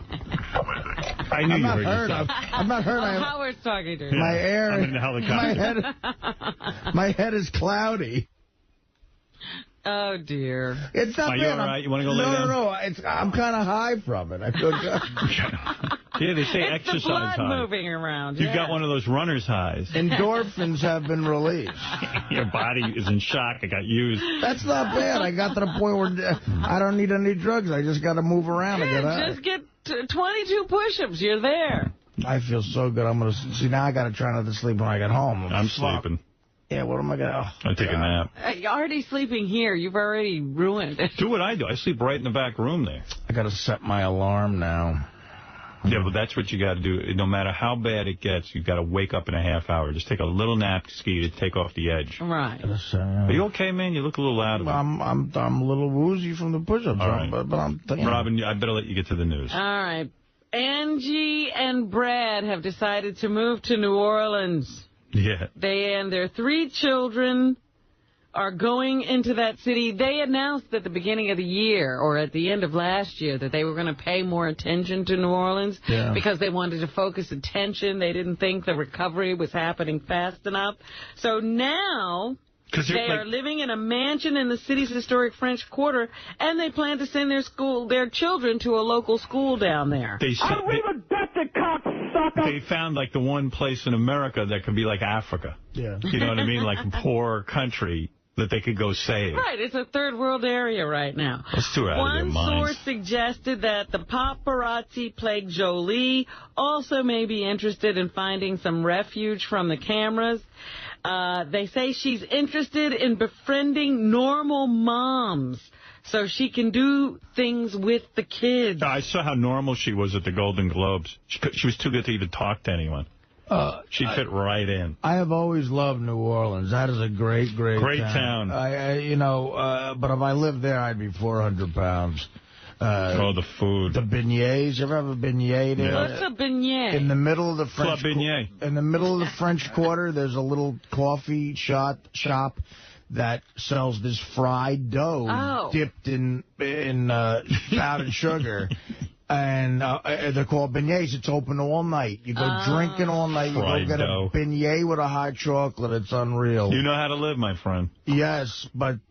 Dude, how are you going to get thin? You talk about food like it's sex. I'm telling you, he's in heaven when he's it's not even eating. Good food. It's like you're eating like beignets and fried beignets dough. is fantastic food. Anything fried is great. Krispy Kreme dunked in chocolate. Brother, you're doomed. You got to get a coach. I'll be all right. You got to get like Weight Watchers on your team. You know, you need a Hulk Hogan in your life at this point. Yeah. You really do. I see Bubba's in great shape. Well, at least Bubba's down like 100 pounds. He was 500. I thought he was only 4. He was 500. That's amazing. Yeah. I know what I feel like now with 3. How does a 500-pound person function? We'll find out from you. I think we're about a year away. Bullshit. No, I'll drop dead before I hit 500 pounds. I'm almost dead. You one of those guys. I'm almost dead now. Out of your house in a crane. We have to put a microphone in your house. Well, no, I put a little cyanide pill right here before that happens. Oh, stop it. Do you know the other day... You know what your problem is? You're on this show and you can still get laid. If you weren't getting laid, you'd slim down. Yeah, he has no incentive now. Yeah, I'm a regular young Warren Beatty. Nah, you could get pussy. I know, but I'm just saying, the schedule now is finally like, I don't know, even after 6 years, I can't figure it out. I don't know what the fuck. Dude, here's how you figure it out. Go to bed at 9 o'clock. You know who he sounds like? Jackie Marley. I could never figure out. Well, guys, I'll tell you what. Because you guys don't do stand-up on the weekends. It's I'm burnt out from that. All right. If you sleep all day. Go do stand-up on the weekend for 2 years. I'm not telling you to go do stand-up. You get nocturnal, and then you come back. I mean, I could choose not to do the stand-up, but then... It's great money. I can't afford my lifestyle. I thought you had cut the schedule. You don't even have a lifestyle. This year, it's going so well that I did book a lot this year. And I have booked a lot for the last 6 months. Plus, you got Fridays off, dude. You could do 1 day a weekend and then, do Friday nights. Right. Or do Thursday night. I'm not bitching to you guys about it. It's not your problem. Excuse me. I choose to work. Do Thursday and Friday night, and Saturday and Sunday take off. I mean, what are you doing? Wait, what are you? But still, you got it. You don't have to grab everything. It's an about face in the schedule. Do you understand? Like, I got to go you cannot sleep all afternoon. Take an hour nap and then go to bed at 9. Well, how's that going to work on days where I do stand-up comedy? On Thursday, when you do stand-up comedy, you take a long nap in the afternoon, and then you wake up. So Thursday and Friday, you have a different schedule. Right. Sleep all day Friday, get up, do your show. Saturday and Sunday, back to early hours. Get in your regular schedule. Saturday morning, up early, a run. And then Tuesday I have a heart attack. You can't talk to him. Look, you don't want my advice. No, I do want your advice. You reject everything I say to you. I choose to... I offered you the psychiatrist name, you still haven't. You don't listen to me. You think I'm a joke. You yourself said you waited for 4 years before you called. That's true. I'm not pressuring. I'm just saying I don't want to waste my breath. Be like him. That's right. I love him. I think you're up to 4 years. All right, go ahead, Robin. It's a year and a half. They say in one of the papers today, I think it's the Post, that Cameron Diaz got into a shouting match with Jessica Biel because she saw Justin Timberlake talking her up at the Golden Globe party. I don't know if I believe anything in the Page 6 or any of these gossip columns, because now I've got about 10 stories on me that are completely untrue, and they write them like they're true. Yeah.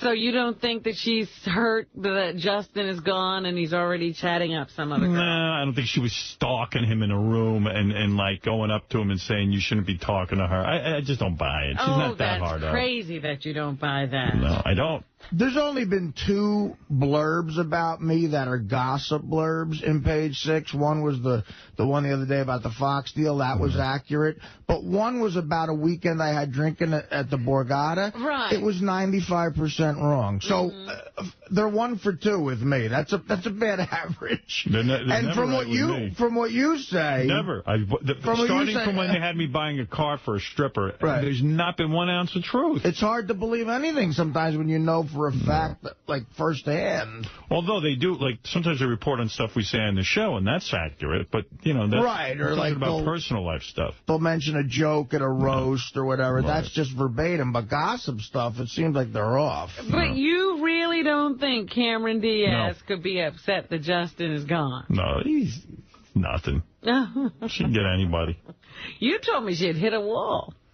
She hit a wall, but she's still hot. Well, she's got to go down, she's got to go down a different level. She could get me. Right. She could date Artie right now. She doesn't realize she just needs to step down. That's a bit of a... Timberlake to me... a wealthy, overweight alcoholic who works weekends. Timberlake to me isn't a step down. That's more of a tumble. Anything else, Robin? The 3 DJs who ran that contest over the weekend where you were supposed to wee or not wee for a wee, where this woman drank a couple of gallons of water and died, they have been fired. See, I don't agree with that. I think station management knows that they were having a contest. A radio station fired not only the 3 DJs, but 7 other employees. Hey, Howard? Yeah. We may be talking to one of those DJs in the next day or 2. Yeah, I'd like to know. I mean, it's a terrible story, but I'm sure they didn't intentionally. Yeah, no, of course not. Being the scapegoats and management knew about it. We'll find out more. All right.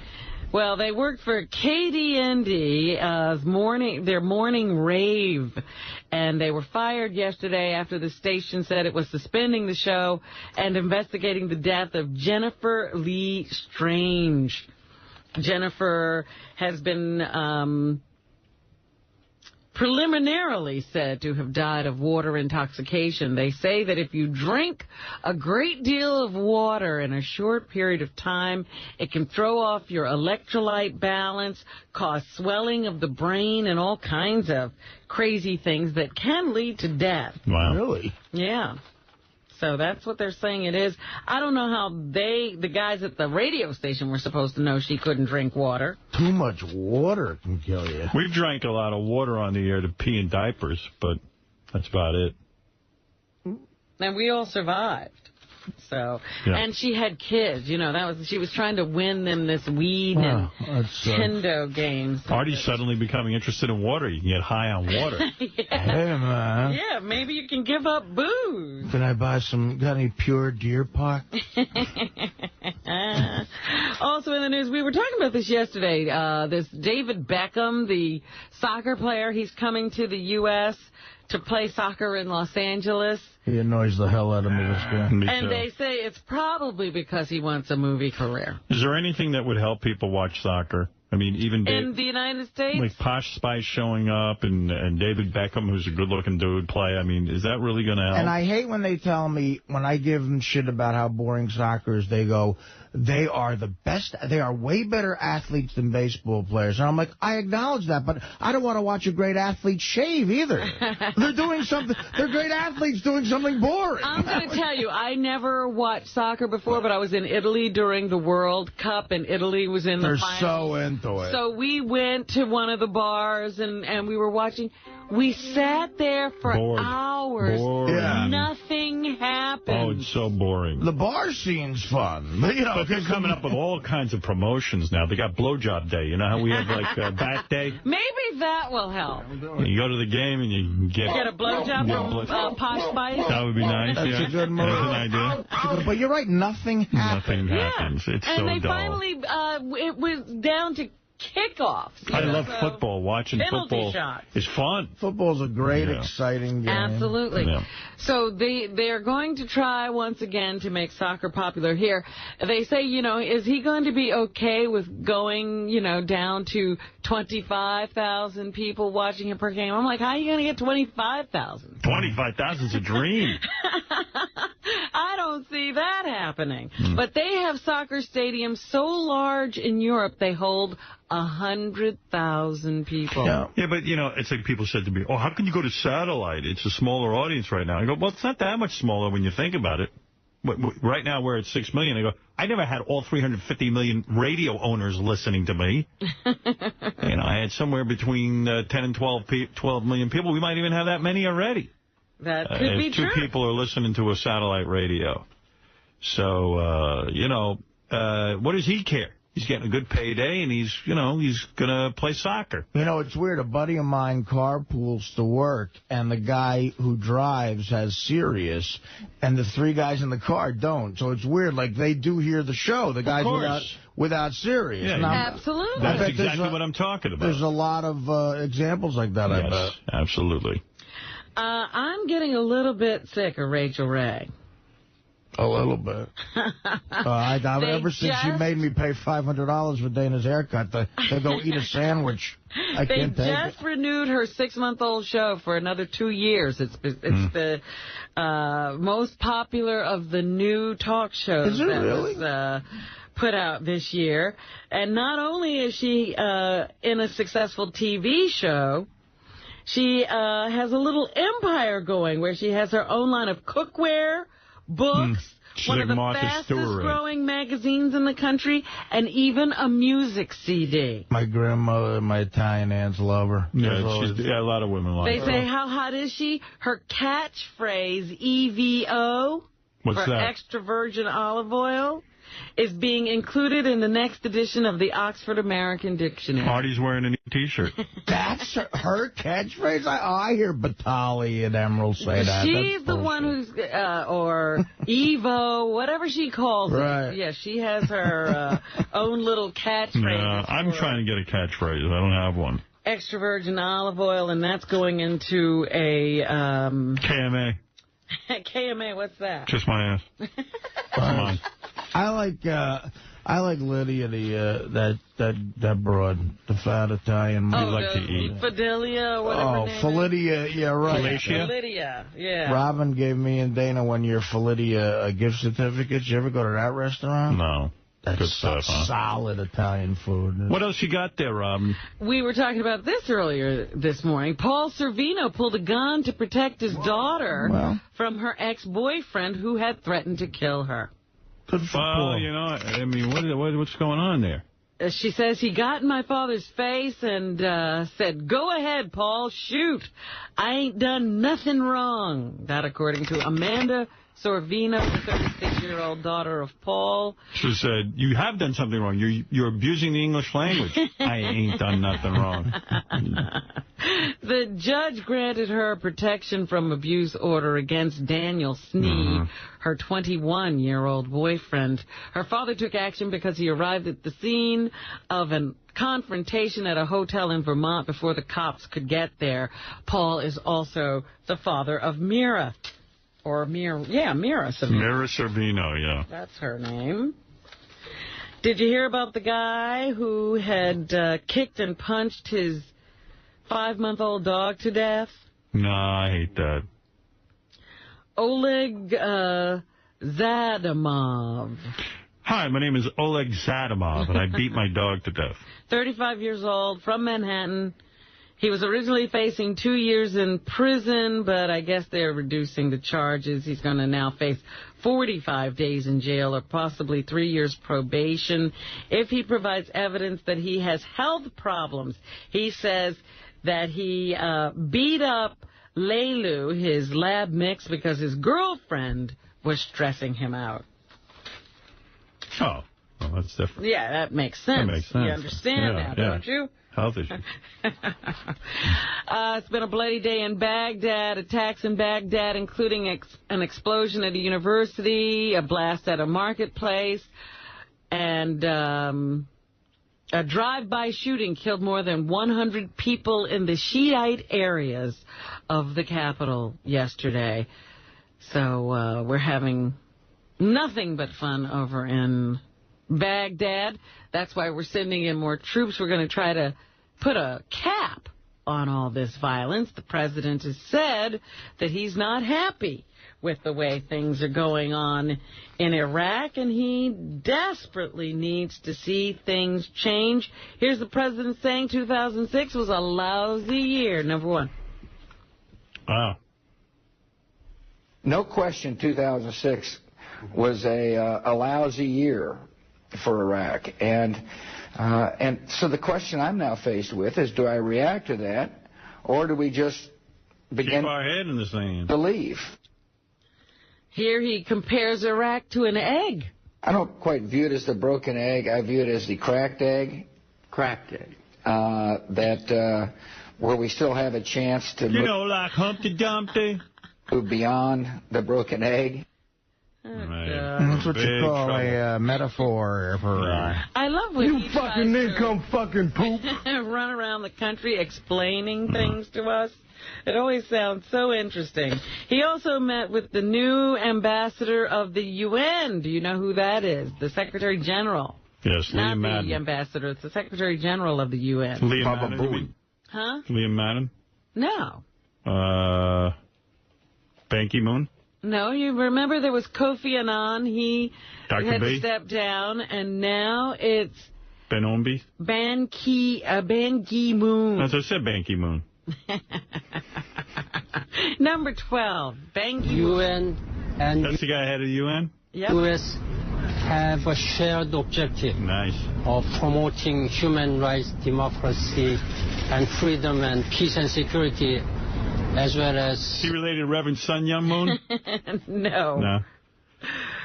He's running the UN now, and he says it's important that the United States and the UN continue to work together for their common goals. Yeah. You mentioned this earlier. It seems that living single is now a way of life for most women. For the first time ever, U.S. Census results show more American women are living without a husband in the household. According to Dr. Scott B., who is a clinical psychologist from Cleveland, he says this is not surprising news because there's more opportunity for women to live independently. I think with the information age and technology, we're able to figure things out a bit better on our own. We don't need the networks of friends and acquaintances, spouses that we might have at one time. So I think people can live, not necessarily in a healthier way, but much more independently, living on their own. I think with the information. Yes, so women have figured it all out. They're now doing it for themselves. Don't need a man. A Missouri teenager is being congratulated for providing the vital piece of evidence that led to the recovery of 2 kidnapped boys this week. Mitch Halt gave police a description of the Nissan truck seen speeding away from the area where his friend Ben Ownby was abducted. The information led to the recovery of Ownby and another teenager who had been missing for 4 years. So now here is Ben Ownby's uncle, who talks about the family's gratitude to Hultz. Number 15. They want me to thank Mitch from the bottom of their hearts. They owe them tremendously, as you can only imagine. But, I don't know. The kidnapper looks like Benji. No.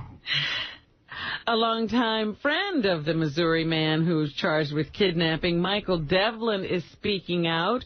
Devlin was arrested on Friday. What would happen if a friend of yours was found to be harboring 2 kidnapped boys? I'd be freaked out. Would you come forward to speak about them? Would you be a character witness? No. What's to say?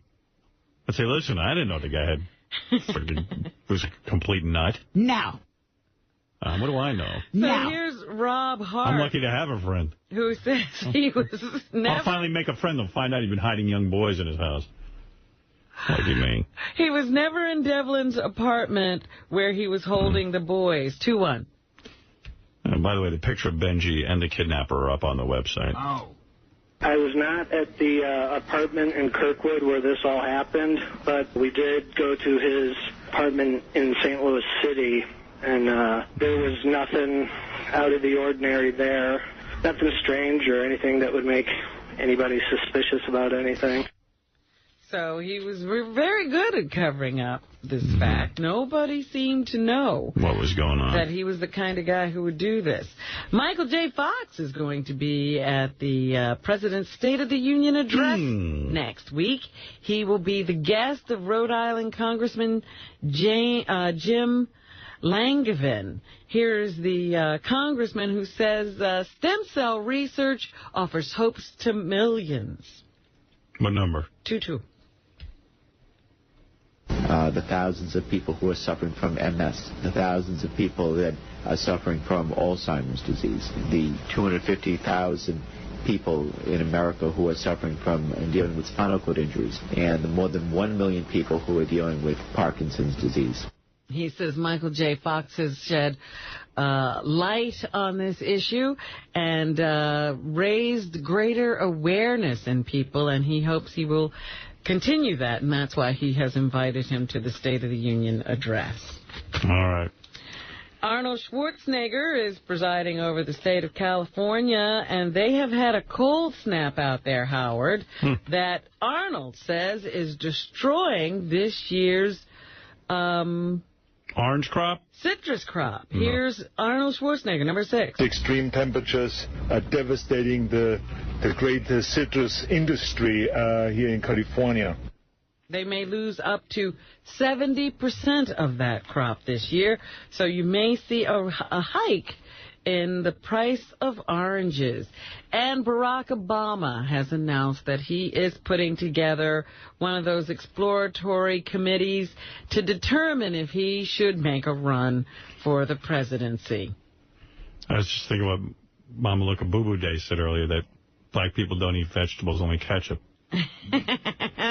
Here's number 5, Barack Obama. Running for the presidency is a profound decision. A decision no one should make on the basis of media hype or personal ambition alone. And so before I committed myself and my family to this race, I wanted to be sure that this was right for us and more importantly, right... What's he doing? Is he announcing something? He's putting together that exploratory committee. So, yeah, he's thinking about it very seriously. It's like me getting married or something. You got an exploratory committee? Oh, yes, I do. It's Artie and Fred there. I see. Exploring it right now. Looks good. Go ahead. Jump right in. And Donald Trump was given a star on the Hollywood Walk of Fame Would it be weird if, like, Rosie came by and just, like, shit on it because they're fighting? The two of them are going on. Now, that would be a good move, I think.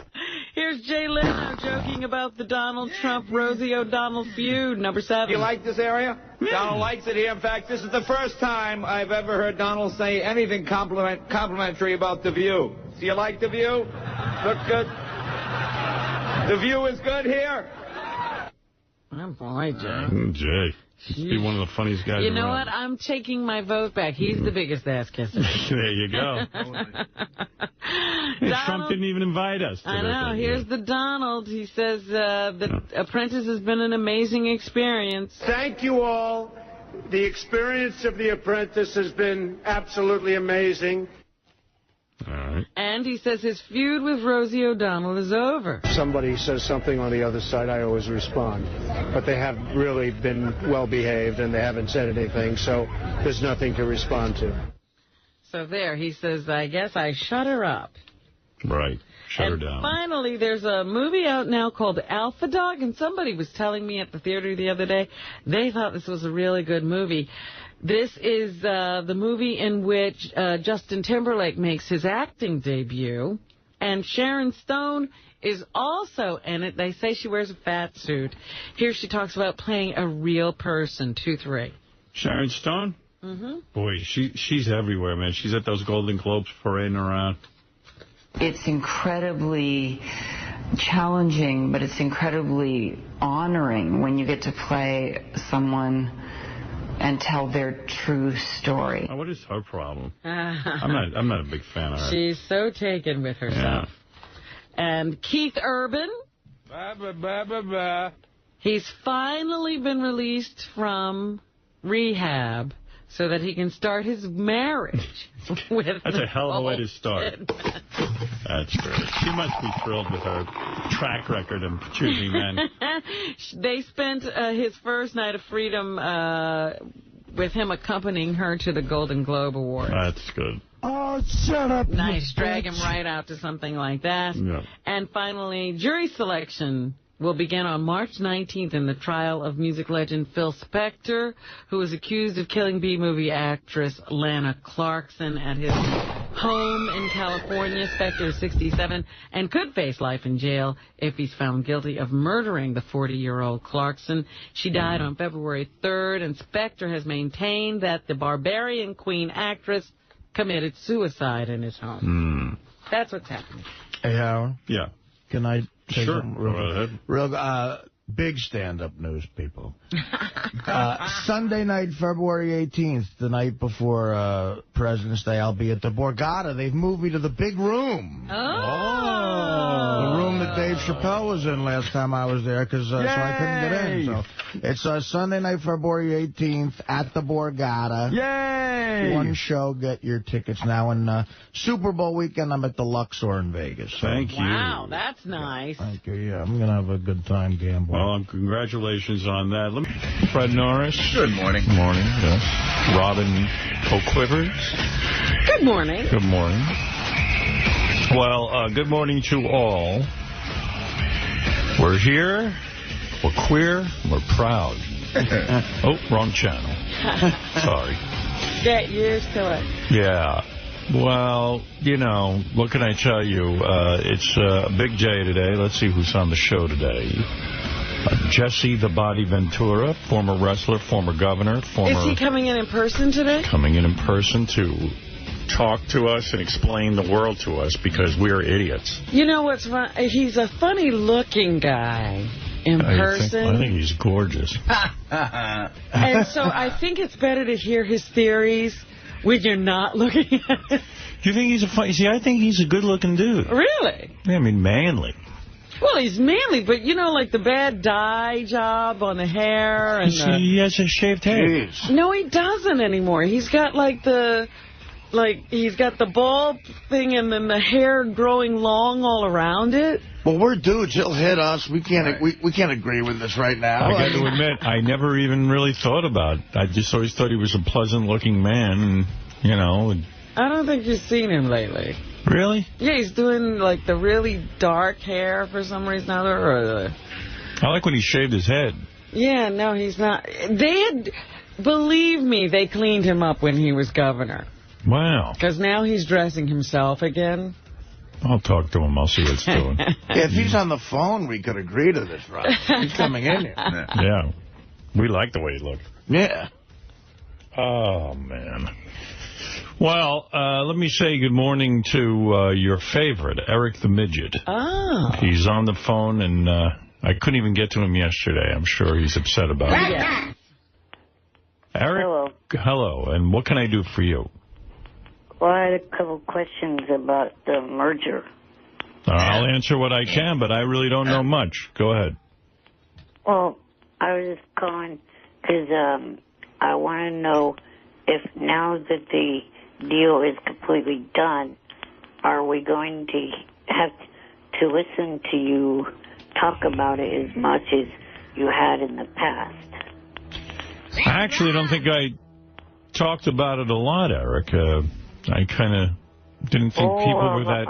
A lot of people complain in the JFSC room. Oh. Well, I don't know. What can I tell you? I don't read the JFSC room. You do. But I'll tell you this. This is what I know about the merger. There's already a midget at the merger, at the XM channels. Really? So one of them has to go, either Eric or their midget. We're having to only accept one midget? Yeah, because you can't have two classic rock stations, and I mean, that's just not cost efficient, I would imagine. I mean, I'm guessing at how they program this thing. And now there's Eric the midget here at Sirius, and then I think there's Ivan the midget over at XM. Oh. And we're thinking of just using Ivan as opposed to Eric. Well, have we listened to Ivan? Do we have tapes? He's great. He stutters, yes. Oh, a stuttering midget? That's right. And he flies with balloons. Oh. Oh, well, that settles it. That's the breaker right there. No. I don't know. Do you have anything to offer her? I don't know. Well, there's competition now, you see. They said there was not going to be competition. There is competition. It's either Ivan or Now, Eric. is Ivan taller than Eric or shorter than Eric? Oh, no, shorter. Ooh. Now, is he in a wheelchair or is he running around? And he's a professional comedian. He's a professional comedian. And he does song parodies. Man, oh, forget it. And people love him. Eric, it was nice knowing you. And he hates American Idol. And he doesn't wax his eyebrows. Is he grateful? He's grateful, and his best friend is Jaime Gotti, who used to be in the Gotti family. His father was His father was John Gotti? John Gotti. I don't wax my eyebrows either. Oh. Well, you should. Yeah, you should wax your eyebrows. Nah, he looks good. So, Eric, we'll have to figure out which midget to use. And the other thing I wanted to know was if... Just barrel right through, Eric. Yes, Eric? We'll have a midget off.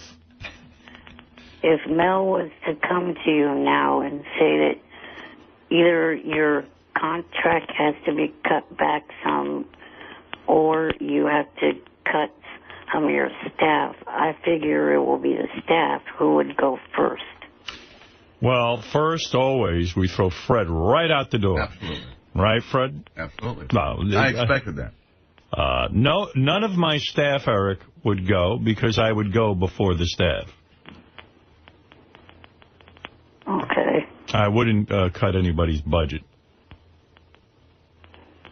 I would just say, well, that's not our deal, and you've broken the deal, and I'll see you in court. So I don't think that would happen. And I'll tell you one thing about Mel, which you don't know, Eric. He's not a deal breaker. He's a guy who honors contracts. Very honorable guy. He never pulled shenanigans. With anyone that I know of. I don't mean just me. If he makes a deal, he sticks by it. Right. He's not a scumbag. Like some people we know. Well, there's tons of scumbags in this business. There really are. And there are management people who just literally make contracts and then figure out, well, how do I get out without paying? You know, and they come up with all kinds of shenanigans and all kinds of fucking, you know, lawsuits and all bullshit. And, you know, Mel's not that kind of guy. Makes a deal, he's a man of his word. I mean, every single deal that I've seen him make, not just with me, he has lived up to. He's a rare, he lives in rarefied air among the scumbags I've dealt with. Right. I find him to be very honorable. I was just hoping that this would lead to both Shuley and Langford leaving.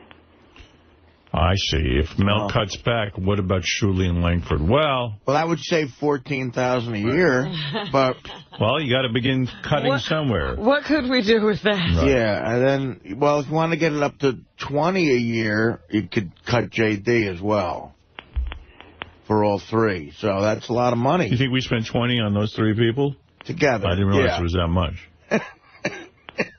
That's without JD's bonus. All right, Eric. Does that answer everything? Yeah. Thank you. He didn't even seem to care about the answers. He likes to get at his questions.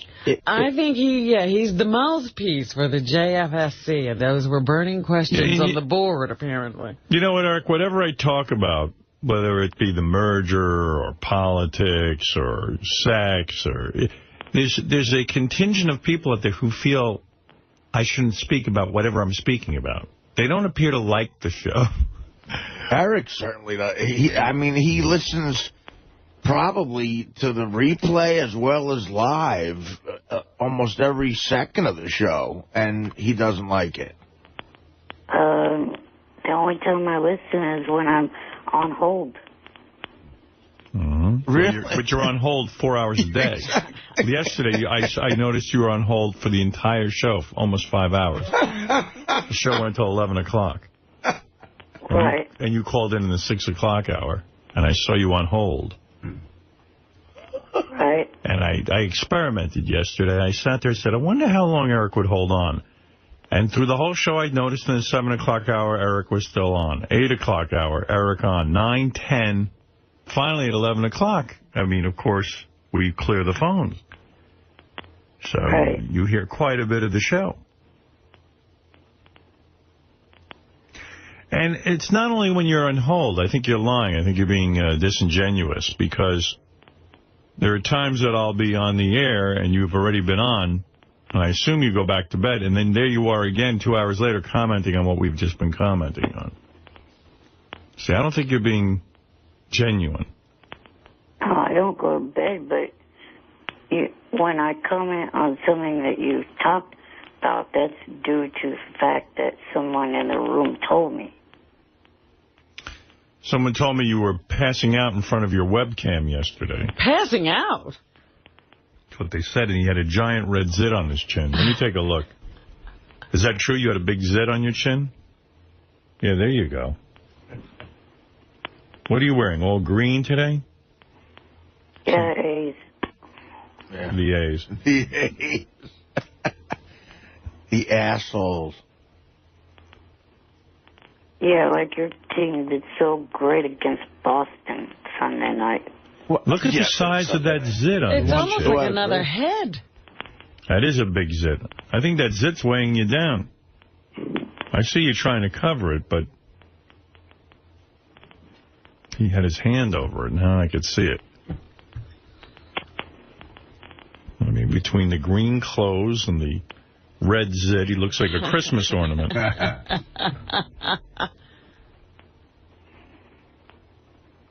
All right, Eric. Is he still there?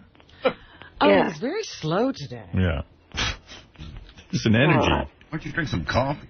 You look like a little Christmas elf. Yeah, you don't look like a little anything. Build a Could you build me a toy right now? A little Tonka truck. I feel Eric zinged you back. You don't look like a little anything. I know he got me. He got you pretty good. You tried to ignore it, but you were wounded. Well, you gotta keep going in battle. He had you down. I had to go to the Tonka truck, build me a toy. I was saving that one for last. I had to pull that out. Were you the type of guy, Eric, that was picked on in high school, or did the school give you a break because of your handicaps, or did people make fun of you? No one picked on me. Good. That means you didn't go to high school, then. Means you went to a school with midgets. Yes, I did. I graduated with a 312 GPA.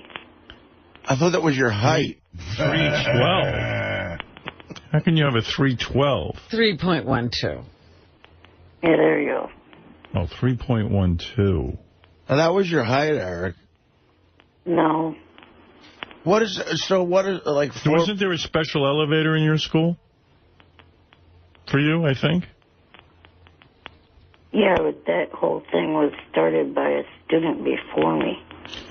You got angry because a guy called in here and said, because of Eric, we had to build a special elevator in our school. And yeah, a female student that was 2 grades ahead of me, her and her family started that whole fight with the school.